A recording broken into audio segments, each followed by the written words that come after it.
Hello students, आज मैं आपको बताऊंगा न्यूटन के 3 नियम। फिजिक्स में जो न्यूटन है ना, फिजिक्स में न्यूटन न्यूटन के 3 नियम।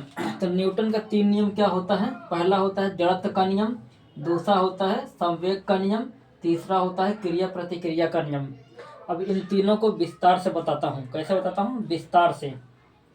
तो देखो, जड़त्व का नियम। जड़त्व का नियम क्या है?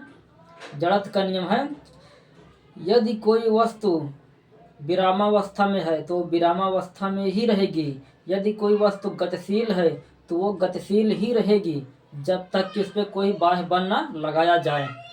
समझे? यदि कोई वस्तु विरामावस्था, विरामावस्था का मतलब रुकी हुई, यदि कोई वस्तु विरामावस्था में है तो वो विरामावस्था में ही रहेगी। यदि कोई वस्तु गतिशील है तो वह गतिशील ही रहेगी जब तक कि उस पर कोई बाह्य बल न लगाया जाए। जैसे मान लो टेबल पे ऐसे चाक रखा है। ये चाक है, ये चाक टेबल पे रखा है। चाक टेबल पे रखा है, ये टेबल पे चाक रखा रहेगा, रखा ही रहेगा ना। कब तक रखा रहेगा? जब तक कि इस पे कोई बल लगा के यहाँ से वहाँ ना कर दे, है कि नहीं? जब तक कि इस चाक पे कोई बल लगा के यहाँ से वहाँ ना कर दे, है कि नहीं? जैसे मान लो ट्रेन है, ट्रेन चलती रहती है, चलती रहती है, गतिशील है, ट्रेन चल रही है, ट्रेन चल रही है, गतिशील है। ट्रेन चल रही है, गतिशील है, तो वो कब तक गतिशील रहेगी? कब तक चलती रहेगी? मतलब कब रुकेगी वो? जब ड्राइवर ब्रेक मारेगा जब तो रुकेगी, है कि नहीं? तो ड्राइवर ने जो है बाह्य बल लगाया, ब्रेक लगा के। यही कारण है कि जो है, आपने देखा होगा जब बस में लोग यात्री करते हैं, बस में यात्रा करते हैं, आपने बस में यात्रा किया होगा, तो जब बस ड्राइवर अचानक बस रोकता है तो यात्री आगे की ओर झुक जाते हैं। क्यों झुक जाते हैं? वाई क्यों? इसी जड़त्व के नियम के कारण। जड़त्व के नियम के कारण, क्योंकि देखो, जब बस चल रही है, बस चलती है, बस के साथ साथ यात्री भी चलने लगते हैं। चलने लगते हैं कि नहीं? दोनों गतिशील हो गए। बस गतिशील है, बस के साथ यात्री भी गतिशील हो गए। जब दोनों गतिशील हो गए तो ड्राइवर ने बस पे तो ब्रेक लगाया, यात्री पे ब्रेक लगाया? नहीं लगाया। ड्राइवर ने बस पे ब्रेक लगाया, यात्री पे ब्रेक नहीं लगाया, तो इसलिए यात्री आगे की ओर झुक जाते हैं। समझ गए? और देखो, जब कुल्हाड़ी में हम जो है, कुल्हाड़ी होती है, गांव के लोग समझ जाएंगे, शहर के लोग मुश्किल है समझे, क्योंकि शहर के लोग को कुल्हाड़ी का काम ज़्यादा होता नहीं। शहर के लोग कुल्हाड़ी क्या करेंगे? फैक्ट्री में कुल्हाड़ी थोड़ी काम आता है, जंगलों में कुल्हाड़ी काम आता है। तो गांव के लोग समझ जाएंगे ये जो मैं बताने जा रहा हूँ। शहर के लोग मुश्किल है समझ पाएँ, जो गांव में रहा है वो समझ जाएगा। तो कुल्हाड़ी होती है, कुल्हाड़ी का जो बेट होता है, जब उस बेट पे हम कुल्हाड़ी को डालते हैं, उल्टे साइड से डालते हैं, तो कुल्हाड़ी को में ऐसे ठोकते हैं, कुल्हाड़ी को ठोकते हैं। जितना ज़्यादा ठोकते जाएंगे कुल्हाड़ी उतना अंदर घुसता जाएगा। तो ये भी जड़त्व के नियम के कारण होता है। ये भी जड़त्व के नियम के कारण होता है। जैसे मान लो ये कुल्हाड़ी का बेट है, ठीक है, मुझे यहाँ कुल्हाड़ी, लोहे का कुल्हाड़ी यहाँ लाना है, यहाँ लाएंगे जब तो ऐसे काटते हैं लकड़ी। और कुल्हाड़ी को यहाँ लाना है तो पहले हम उल्टा डालते हैं, ऊपर डालेंगे कुल्हाड़ी को, और उस पर ऐसे किसी पत्थर पर ऐसे लकड़ी को पटकेंगे, ऐसे ऐसे ऐसे पटकेंगे। जैसे जैसे जोर मारेंगे तो कुल्हाड़ी धीरे धीरे खसकता ऊपर से ऐसे ऐसे खसकते खसकते खसकते खसकते नीचे बिल्कुल आ जाएगा। बिल्कुल नीचे आके यहाँ जकड़ जाएगा। तो फिर चाहे जितना यूज करो, चाहे जितने लकड़ी काटो, वो जल्दी निकलेगा नहीं।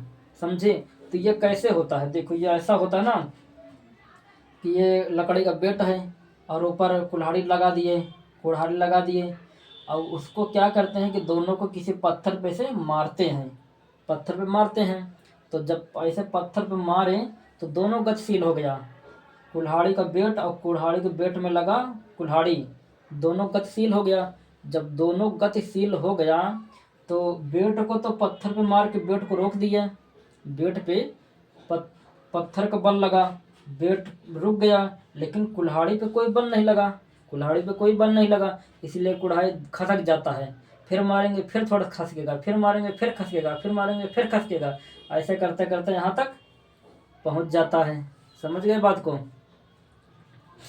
समझ गए जड़त्व का नियम, इसीलिए इसको जड़त्व का नियम कहते हैं। जड़त्व का मतलब जकड़े रहना, जकड़े रहना। जैसे मान लो टेबल पे मैंने ये चाक रख दिया, तो टेबल पे चाक जकड़ लिया, चाक ने टेबल को जकड़ लिया, जकड़ लिया, ठीक है। वो टेबल को जकड़ के रखेगा, कब तक जकड़ के रखेगा? जब तक कि उस चाक पे कोई अपना बल लगा के यहाँ से वहाँ ना कर दे, इसलिए जकड़ के रखा है, इसीलिए इसको जड़त्व का नियम कहते हैं। समझ गए बात को? नहीं समझ में आया तो कमेंट में पूछो, एक बार दोबारा बता देता हूँ जल्दी से स्पीड में।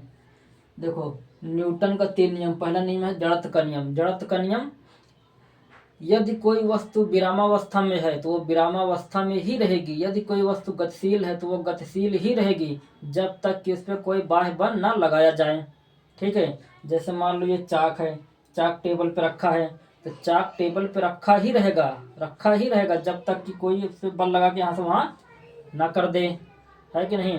जैसे ट्रेन है, ट्रेन चल रही है, ट्रेन चलती ही रहेगी, ट्रेन गतिशील है तो वो गतिशील ही रहेगी जब तक कि ड्राइवर उस पर ब्रेक नहीं लगाएगा।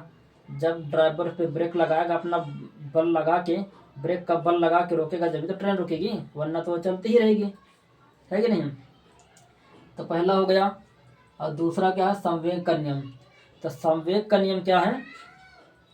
संवेग का नियम कहता है कि किसी वस्तु पे लगाया गया बल, किसी वस्तु पे लगाया गया बल उस वस्तु के द्रव्यमान और वस्तु के संवेग, वस्तु के द्रव्यमान और संवेग के गुणनफल के बराबर होता है।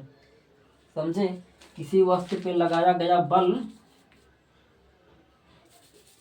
किसी वस्तु पे लगाया गया बल जो है उसके द्रव्यमान और संवेग के गुणनफल के बराबर होता है। संवेग, ठीक है।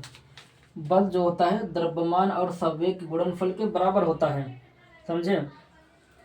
यही कारण है कि जब कोई क्रिकेट खेलते हैं लोग, जब कोई कैच करता है, जब कोई गेंद को कैच करता है तो गेंद को कैच करने के बाद तुरंत हाथ पीछे कर लेता है। क्यों पीछे कर लेता है?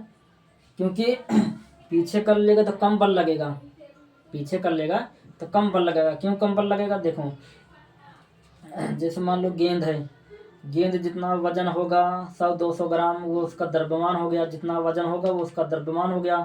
और द्रव्यमान गुणे संवेग, संवेग परिवर्तन, उसका संवेग में जो परिवर्तन होगा, अगर डायरेक्ट हाथ पीछे नहीं करेंगे, डायरेक्ट करेंगे तो उसका संवेग ज़्यादा होगा, संवेग ज़्यादा होगा तो द्रव्यमान ज़्यादा होगा तो बल ज़्यादा लगाना पड़ेगा, तो हाथ में भी चोट लग सकता है। लेकिन अब पीछे करने से क्या होता है? संवेग कम हो जाता है। जब संवेग कम हो जाएगा तो संवेग कम होगा, द्रव्यमान में गुणा होगा तो बल भी कम लगेगा। समझे? इसलिए बल कम लगाने के लिए पीछे कर लेते हैं। समझे? अब देखो क्रिया प्रतिक्रिया का नियम। क्रिया प्रतिक्रिया का नियम क्या होता है? क्रिया प्रतिक्रिया का नियम होता है कि यदि हम किसी वस्तु पे बल लगाते हैं तो विपरीत दिशा में वो वस्तु भी उतना ही बल लगाती है। समझे? जैसे मान लो अगर मैंने दीवार पे ऐसा मुक्का मारा तो दीवार भी मेरे हाथ पे चोट लगाएगा, है कि नहीं। दीवार पे अगर मैंने मुक्का मारा तो मेरे हाथ में भी तो चोट लगेगा। मैंने दीवार को मारा तो ऐसा तो थोड़ी है कि सिर्फ दीवार को लगेगा, मुझे कोई नुकसान नहीं होगा, मेरे भी नुकसान होगा। मैंने दीवार को मारा तो पलट के दीवार ने भी प्रतिक्रिया किया, मेरी चोट लग गई। मैंने किसी को चाटा मारा तो चाटा तो उसको लगेगा, लेकिन मेरे हाथ में भी थोड़ा बहुत तो लगेगा। तो इसको बोलते हैं क्रिया प्रतिक्रिया का नियम। समझ गए? जैसे हम जिसके साथ क्रिया करते हैं तो उल्टा उधर से प्रतिक्रिया होता है, तो इसको क्रिया और प्रतिक्रिया का नियम बोलते हैं। समझ गए? तो न्यूटन का तीनों नियम हो गया। एक बार क्या हुआ, न्यूटन जो है सेब के पेड़ के नीचे आराम से लेटे थे। न्यूटन सेब के पेड़ के नीचे आराम से लेटे थे तो एक सेब गिरा समझे? एक सेब गिरा तो न्यूटन के दिमाग में आया कि सेब गिरा क्यों न्यूटन के दिमाग में आया कि सेब गिरा क्यों। हम जैसे लोग होते, अरे गिरे गिरे अपने को क्या, अपना सोचते रहो, गिरे अपने को क्या। अपन अपन लोग होते तो बस सोते रहते, सोते रहो यार, नींद हमारा मत करो, गिर रहा है गिरने दो। हाँ, लेकिन अपन उस न्यूटन का दिमाग जो है अपन लोगों से हट के है, दिमाग हट के दिमाग था। उनका जानने का इच्छा, जिज्ञासु थे, जब भी आज इतना कामयाब हो गए, कामयाब थे। जिज्ञासु, जानने की इच्छा थी। भाई जब सेब गिरा तो वो उनका दिमाग में आया कि ये गिरा क्यों। हम कोई चीज़ ऊपर फेंकते हैं तो ऊपर जाने के बजाय नीचे वापस क्यों आ जाता है, भाई क्यों नीचे वापस आ जाता है। तो उन्होंने वो इसका जो है पता लगाया, तो उसका पता लगाया तो उनको पता चला कि गुरुत्वाकर्षण के कारण हमारी जो पृथ्वी है ये हर चीज़ को अपनी ओर खींचती है।